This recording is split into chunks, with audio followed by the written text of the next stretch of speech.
আসসালামু আলাইকুম everyone, welcome back to Ayesha Jayesha's Kitchen. বাড়িতেই যদি এত সহজে আর স্বাস্থ্যকর উপায়ে এরকম রসালো বুন্দিয়া বানানো যায়, তাহলে আশা করছি দোকান থেকে আর কিনে খেতে হবে না। যারা মনে করেন যে বুন্দিয়া বানানোটা অনেক ঝামেলার বিষয়, বলে রাখছি আজকের ভিডিওটি শুধুমাত্র তাদের জন্য। আশা করছি আমার আজকের রেসিপি আপনাদের ভালো লাগবে। বুন্দিয়াগুলো বানানোর জন্য একটি মিক্সিং বোল নিয়ে নিচ্ছি, তার উপরে একটি স্ট্রেনার দিয়ে দিচ্ছি 1 কাপ পরিমাণে বেসন। আপনারা যতটুকু বুন্দিয়া বানাতে চাচ্ছেন তার উপর নির্ভর করে বেসনটা কমিয়ে বাড়িয়ে নিতে পারেন। তারপরে এই বেসনটা আমি একটু চেলে নিব। চেলের যে অতিরিক্ত লাম্পসগুলো থাকে সেগুলো আমি ফেলে দিচ্ছি। দেখতেই পাচ্ছেন যে 1 কাপ বেসন থেকে কতগুলো লাম্পস বের হয়েছে। বেসনটা আমার চালা হয়ে গিয়েছে। এখানে আমি এবার পানি যোগ করব। আমি এখানে 1 কাপের জন্য হাফ কাপের চেয়ে একটু বেশি পানি ব্যবহার করছি।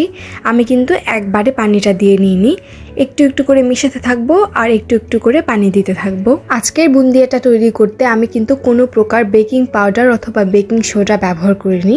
এভাবে অল্প অল্প করে পানি দিয়ে এভাবে বেসনটা যদি মিক্সটা তৈরি করা হয়, তাহলে কিন্তু বুন্দিয়াটা এমনি রসালো হবে এবং ফুলে উঠবে। তাই চেষ্টা করবেন অল্প করে পানি দিয়ে আর অল্প করে মিশিয়ে নিতে, আর বেশ কিছুক্ষণ সময় নিয়ে কাজটা করতে।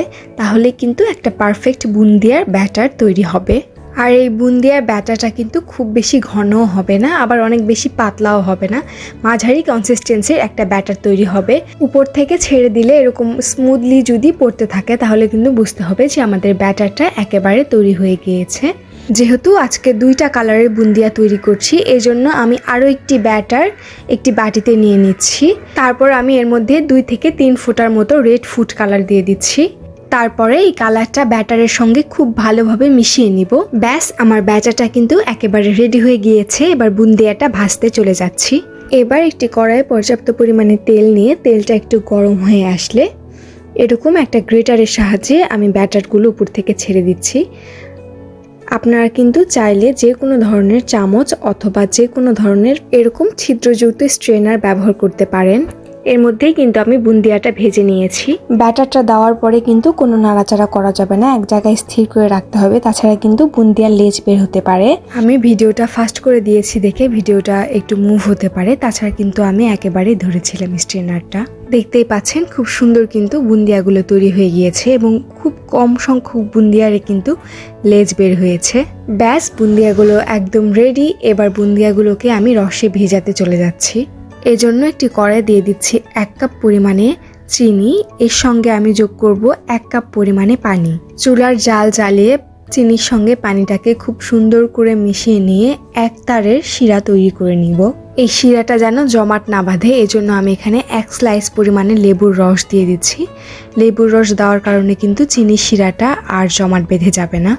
নেড়ে চেড়ে এক তারের শিরা তৈরি হয়ে গেলে কিন্তু আমাদের শিরাটা একবার রেডি হয়ে যাবে।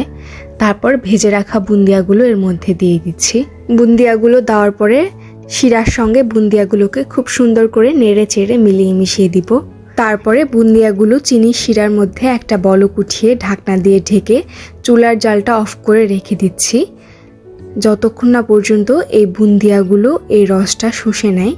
এই বুন্দিয়াগুলো রস শুষে নিতে কিন্তু বেশি সময় লাগবে না, 10 থেকে 20 মিনিটই যথেষ্ট। আর দেখতেই পাচ্ছেন বুন্দিয়াগুলো কিন্তু খুব অল্প সময়ে সবগুলো রস শুষে নিয়েছে। ব্যাস, আমার বুন্দিয়াগুলো কিন্তু একদমই রেডি। বুন্দিয়াগুলো কিন্তু একদম চুপসে যায়নি, আর মুক্তোর দানার মতো গোল গোল রসালো আর ঝরঝর হয়েছিল। তো কেমন লাগলো আজকের রেসিপি জানাবেন কিন্তু। আর এখন তো বুঝতে পারছেন যে বুন্দিয়া বানানোটা কত বেশি সহজ কাজ। পোড়া তেল আর অস্বাস্থ্যকরভাবে বানানো বাইরের পোড়া বুন্দিয়া না খেয়ে এরকমভাবে বাসায় বানিয়ে নিতে পারেন। আশা করছি আমার আজকের রেসিপি আপনাদের ভালো লেগেছে। ভালো লাগলে প্লিজ একটা লাইক করবেন, শেয়ার করবেন, কমেন্ট এবং সাবস্ক্রাইব করবেন। পরবর্তী ভিডিও দেখার আমন্ত্রণ জানিয়ে আজ এ পর্যন্তই বিদায়। আল্লাহ হাফেজ।